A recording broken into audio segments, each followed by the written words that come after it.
And now, our story continues. It had been several hours since Dr. Paul Bott had received the emergency call, had hurriedly left the house with his father-in-law, Jonathan Smith, and had driven through the storm to the hospital. Elizabeth Bott, Dr. Paul's wife, had called the hospital once or twice since then, only to learn that Dr. Paul and Dr. Cabot, his assistant, were still in surgery. Elizabeth tried reading, doing her nails, but still there was no word from her husband or her father.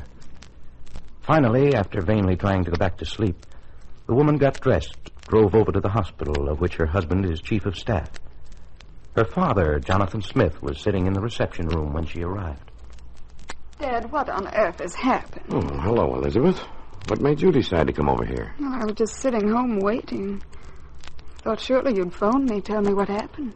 As a matter of fact, you know as much about what's happened as I do. I've been sitting here in my own hospital as if I were some sort of charity patient. Explosion was at my plant. The men are my employees, and this is my hospital. And yet every time I try to ask anybody a question, all I get is a blank look and a talk to you later. I want to get in and see my men. I want to know what happened out there tonight. You still don't know? A little. You see, Haggerty was here. I talked to him. Well, he's the foreman of the plant. He should know. Oh, yeah, but he was in another section of the plant when the boiler blew up. The only two people who have the lowdown on what actually went on out there are somewhere upstairs here, and I want to see them. Now, wait a minute, Dad. Don't get upset just because you don't get enough attention. You know very well the hospital's understaffed. Yes, but Cabot keeps telling me those men can't see anyone. Darn it all, I'm not just a visitor. I'm their employer. No, Dad, don't lose your temper over nothing. Not surprised you can't see the men. Phoned here just a little while ago, and they were in surgery then. What do you expect? I expect your husband or Dr. Cabot to take me in and explain to me exactly what's been done, what their condition is. That's what I expect. There's plenty of time to find that out. Were there just 2 men injured? Yes, thank heaven. Who? A man named Wilkinson and the Paulson boy. Oh, dear. What's the matter with him? All I know is that he was very badly burned. Who's the other man? Some fellow named Harry Wilkinson. I don't believe I know him. No, you wouldn't. He hasn't been here long. He's night watchman. Was he burned, too? No, it's something they call a depressed fracture. Whatever that is. That's a skull fracture, Dad. Causes a pressure on the brain.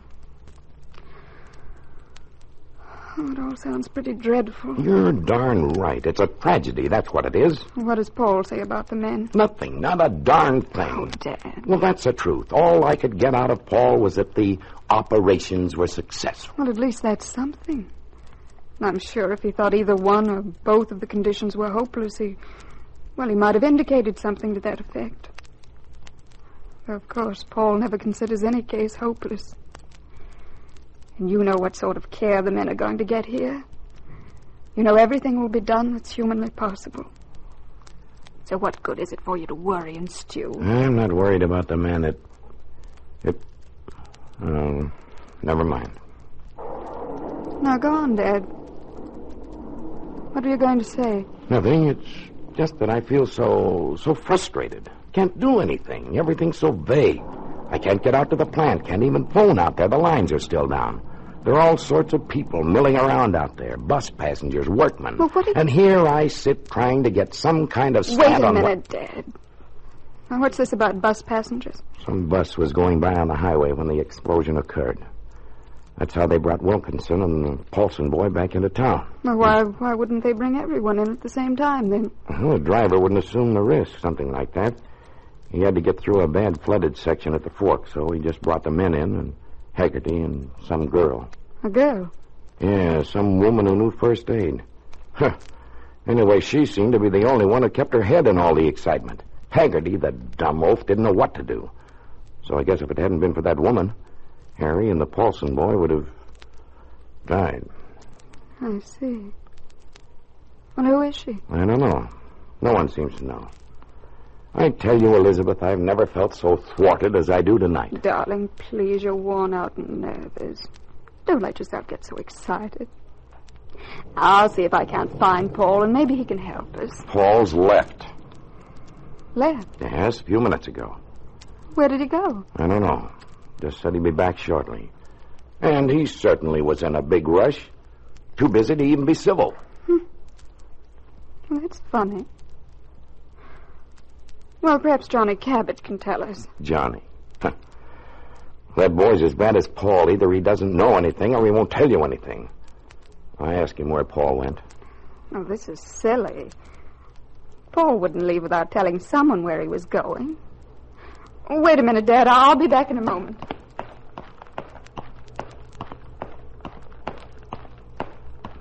Miss Tucker. Oh, Mrs. Bott. What are you doing here? No need for the whole family to lose its sleep. Well, I was so worried I just couldn't stay home. No, I won't keep you, Dolly May. I know how busy you must be.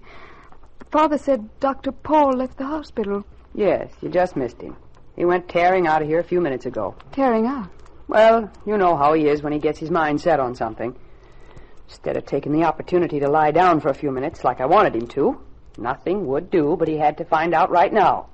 And he went out without a hat, too. Find out what, for heaven's sake? Find out about Miss Martin, the woman who was staying at your mother-in-law's. Virginia Martin? Hmm. What are you talking about? Virginia Martin left town this evening. She took a bus to... Oh. All I know is that some woman administered emergency treatment out at the factory and then came in with the men. Did you see her? No one here at the hospital saw her. Evidently, she left as soon as the bus got here. I see. But Dr. Bott questioned the foreman. From the description that Haggerty gave of the woman, you'd have thought she was some pin-up girl. Anyway, Doctor seemed to think it was Miss Martin. How did Haggerty describe her? Well, rather tall, black hair, blue eyes. I've never seen her myself.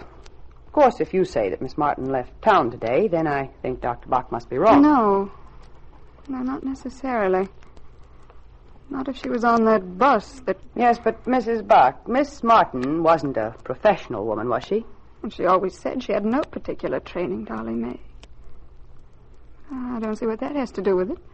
Whoever bandaged that Paulson boy and wrote that report that was sent in with the men. Well, I said at the time, and I haven't been around hospitals and doctors all these years for nothing. I said that no one but a doctor or a nurse could have done what that girl did. I see. So it couldn't have been Miss Martin. That's very interesting. Well, thanks, Dolly May. Shall I tell Dr. Paul when he comes back that... No, now that I'm here, I'll wait for him, Dolly May. Well, Elizabeth, did you learn anything? Yes, I did. Well? Just a minute, Dad. Yeah? Dad, I have a question to ask you. What? Let's assume for a moment that you're a doctor or a nurse, professional man. Yeah? If you were broke and needed help, would you hide that fact? About my being a doctor? No, why should I? That's what I'm wondering. Unless perhaps you'd done something a little unethical, shall we say? Well, in that case, sure. Especially if I were trying to hide from something. But look here, Elizabeth, what's this got to do with what's happened tonight? You'd be surprised. Well, did you find out where Paul is? Yes. He's gone to look for Virginia Martin. Martin? Oh, ridiculous. That's the girl that left town. Yes.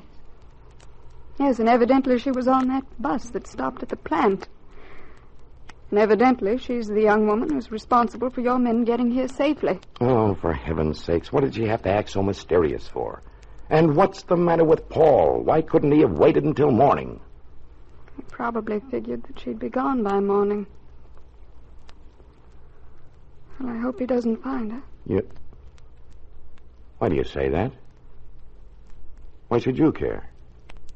Oh, I don't. But I hate to see Paul disillusioned, disappointed.